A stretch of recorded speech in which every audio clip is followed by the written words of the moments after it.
Welcome to the writer reads The Strays of Lunar One. This is Book 2, The Unwanted, Chapter 14, Hunted. Oliver let out a breath of surprise, and several crewmen sighed in relief, but the cub was relentless. "Speak," he ordered. "Tell me what you know." So Oliver told him. "As you are aware," he began, "we are exiles." The cub drew a breath as though to say he didn't care, but Oliver ignored him. "Because we could not find safe legitimate passage off Alpha 9," he continued, "we turned to Nettles." He watched the cub settle to silence and went on. He skimmed quickly over what had followed except the contract, and watched the boy's eyes narrow. With the contract told, he skipped the journey to Axis 58, taking it up at their arrival. "We landed slightly east of the construction site for the coding school," he began, picking up the tale, but the cub interrupted. "There were no reports of a craft in that vicinity that morning. If there had been, my she would not have continued with her visit." Oliver's eyes widened at the information, and the boy favored him with a tight smile. "How did you arrive?" he demanded. "I We teleported." "I was not aware any of the ships bar the Limelight had that capacity," he replied, "and her teleportation facilities were inactive over that time period." Again Oliver's eyes widened, not just because the cub knew who and what was in orbit at the time of his she's presence on Alpha 9, but because the Lupar on that world had the ability to monitor an Odyssey ship's teleportation center. The cub caught his look and smiled. "I take my she's security very seriously." Oliver gulped, but he pushed the fear aside and related their activities from the moment they'd landed to the moment he'd captured the she's shuttle. The boy's face flushed red and then paled as Oliver described how he'd gagged and bound the girl. "You what?" he roared, and the sound was more Lupari than human. Oliver flinched, flicking his gaze to catch the fury in the boy's eyes and dropping it again. "I gagged and bound her," Oliver repeated, shame evident in his voice. "So, knowing it was a trap, and that you had been lied to, you were still going to go through with it?" the cub growled. "Until my beater spoke against it." "I can't imagine you being so easily convinced." The cub curled his lip in scorn, and Oliver didn't blame him. "I—" He bowed his head and tried again. "I might not have been, save that he pointed out that we were already dead and just not had the grace to admit it." The cub snorted at that, but gave Lewis's still form a curious look. "Go on," he pressed when Oliver hesitated, and Oliver swallowed the bitterness in his throat. "He also said we could choose what kind of men we died as, that he would rather not die as a man who had delivered a helpless child to an organization that would probably hand her over to her clan's worst enemy." "And that convinced you?" the cub asked. Oliver thought about that, then added, "He asked me not to make him that man, made me realize that that was not who I wanted to be either. I just could not think of an alternative route." The cub gestured at the control room. "Yet here you are." Oliver dropped to both knees and hung his head. "Yes, Shadow Lord." "Go on," the cub ordered.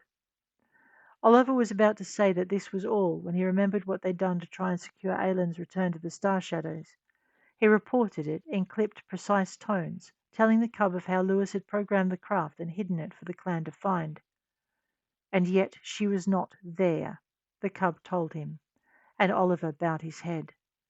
That Aylin had not been where they'd left her was a puzzle to him, but not one he had an answer to unless— "The damsel was not our first choice of escape," he told the cub, and was met with disinterest. "How you meant to escape the consequences of your crime is of no concern to me." "Perhaps not," Oliver agreed equably, "but the two jets that changed our plans might be of relevance given they were not meant to be in the area." "The Star Shadows have no jets on Axis 58, the cub told him. "Describe them." "I cannot, but I can download the images for the captain to transmit." The cub lifted his gaze and gave him an angry smile. "No need, Exile. I'll have your implants stripped when we reach you." Oliver swallowed, shooting a worried look at the console where the scan team usually sat. The cub's smile morphed into a sneer. "We aren't that close," he informed him. But the hunt has been joined, and we know your path and destination. Oliver felt fear wrap his icy blah, blah, blah, blah. We aren't that close, he informed him. But the hunt has been joined, and we know your path and destination. Oliver felt fear wrap icy claws through his gut and looked over at the captain. The cub followed his glance. "We'll not ask the captain or crew of the damned damsel to hold you," he said, answering Oliver's unspoken worry. "If you should leave the ship before our hunters reach you, they will not be held accountable for your loss." Sighs of relief erupted around the command center, and amusement touched the cub's features. "We will, however, ask them for any information they might have of your intended direction or destination. And for that we will reward them." Oliver followed his gaze as he surveyed the command center, and his heart fell. Judging by their expressions, the crew were interested in reward. He turned back to the cub, but the boy ignored him, addressing the captain instead. "Hood the Alpha and release the Beta," he ordered imperiously, and Oliver started to get to his feet. "Don't go anywhere," the captain told him, and Oliver stilled. "Your Beta is fine, and I need you to kneel again. Can you do that for me?" Oliver turned his head to regard her. He took in her earnest expression and sighed, sinking back to his knees. Behind him, he heard Lewis take a deep breath as the helmet was removed, and then his beater's anxious, "Alpha?" "I'll be fine. Answer the Shadow Lord's questions." Oliver thought about saying more, but someone dropped the helmet into his lap, and there was no point in delaying. Lifting it, Oliver slipped it over his head, then placed his palms on his knees and waited for the crew to adjust it. As silence and darkness enclosed him, his wolf panicked, and Oliver fought the fear to stillness. "They will not leave us here," he assured it, and drew a shaky breath in gratitude when someone came and stood close behind him. Any pack was pack in darkness. He might not have heard their approach, but the solid presence of their leg as they stood alongside was more of a comfort than he wanted to admit. He could only imagine the conversation as Lewis answered the cub's questions. With a sigh, he closed his eyes and let his mind drift. Did he wish he'd never tried to run from Odyssey and the Justicars? No. He'd tried for a chance to live beyond their reach. But he'd failed. This much was true. But failing was better than never having tried. Really? Was he sure about that? His mind chased itself around in circles as he waited. In the end, he took refuge in the only retreat left to him: sleep, which was all too short-lived. He came to, gasping, as the helmet was lifted free of his face. His hand was a half-raised fist by the time he recognized Lewis's scent. His beater stuck out his hand. "Judgment time," he whispered, and the boy on the screen chuckled. "Judgment time is past," he told them. "Judgment has been passed and your sentence given." Oliver came to his feet. It was meant to be a single seamless movement, but ended up being more of a scramble that had Lewis steadying him by the end. "My sentence I accept," Oliver declared, pushing Lewis behind him. "But I ask forgiveness for my second." The boy's face twisted in fury. "There is no forgiveness for what you have done." Oliver couldn't help it. He sneered back. "So much for the vaunted justice of the pack," he spat. "We acted on a lie, and my beater counselled abandonment of the contract when we worked it out. He does not deserve death or the living death of a life enslaved." "But you do?" the cub asked. "I would have obeyed the letter of the contract and tried to find a way to free your she once it had been filled." The cub cocked his head. "So you are more Lupari than you know." "I do not turn on my own when they most need me," Oliver growled back. "It was Lupari abandonment that put us in this position, and Lupari treachery that saw us entangled in what is clearly an old vendetta.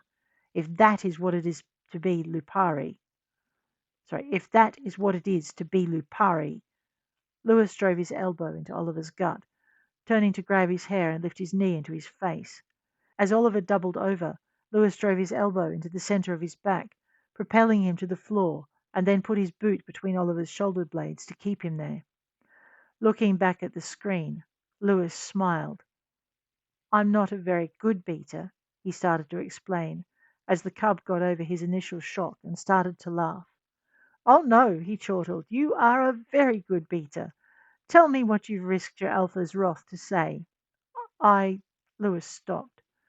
Oliver groaned, shifting beneath his boot, and Lewis stamped down on his boss. Hard. The cub's eyes widened. Are you sure you're not an alpha? Lewis regarded the cub from beneath his lashes. Very sure, Star Shadow. This, and here he once again bounced his boot off Oliver's back, eliciting another groan. This is my alpha, but you and I need to speak. There will be no clemency, the cub reiterated, his face setting in stubborn lines. Oh no? Lewis challenged. And why is that? Because you kidnapped my she, based on false information from a company bent on making a profit at your and our expense. Oliver shifted, so he stamped on him again, moving in so his alpha couldn't get a grip on his ankle, and continued when you realized it was a trap and the contract was a lie. Only until we found an alternative, and one which allowed us time to leave before the shadows arrived, Lewis added, shifting his boot so he pinned Oliver's head to the floor. The cub's eyes widened further. You insubordinate? Yes, Lewis snapped. So my alpha tells me. I'd have torn your throat out by now, the cub informed him as Oliver reached up to get a grip on his calf. And he may yet, Lewis admitted, lifting his boot off Oliver's head before his alpha could pull him over. Lewis landed a solid kick in his alpha's ribs before slamming his foot back in place. Oliver grunted, and his arm dropped back to the floor. I think you'd best say your piece quickly, the cub informed him, or you won't be able to. You have every right to be angry, Lewis told him, but let us fix our mistake. Nothing, the cub began, his eyes narrowing in fury when Lewis cut him off again. We try to get her back, Lewis cut in. We find her. We bring her back. We personally deliver her to you.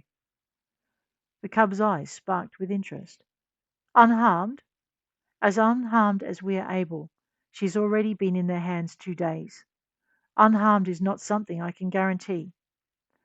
But your chosen delivery guarantees your deaths, the cub concluded. Lewis shook his head. The Star Shadows rule Alpha 9, and we are its citizens. Our pack runs with your pack. Our brothers. His voice caught. We are not made for running alone. And how does this change things? If we return your she, and she speaks for us.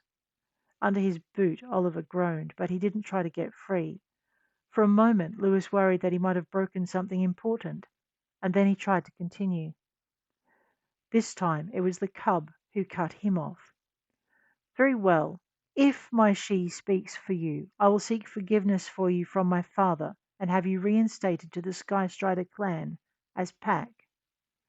He paused, his eyes glittering with amusement as he added, that is, if you still wish to be Lupari. Oliver twitched, and Lewis bounced his head into the floor. Around him, the human crewman winced. The cub regarded him with worried eyes. I am very glad you are not my beater, he told him, and his expression became stern. And now you must let him up, since I wish to address you both. Lewis went still, and one of the crew snickered. He did not need to hear another say, well, this is going to be interesting. The cub folded his arms and raised an eyebrow. His softly voiced command brought goosebumps to Lewis's skin. Now, beater. Lewis pursed his lips and slowly but carefully removed his foot from the back of Oliver's head. When Oliver surged to his feet, Lewis refused to budge.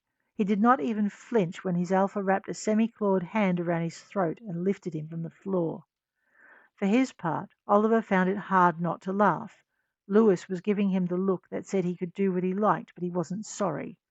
Not laughing got harder when his beater folded his arms across his chest. He pulled the man close enough to touch foreheads and glare into Lewis's eyes. You, he growled and squeezed, but Lewis kept his arms folded and didn't apologize. Oliver extended his arm, glancing from his beater's face to where the cub was watching from the screen.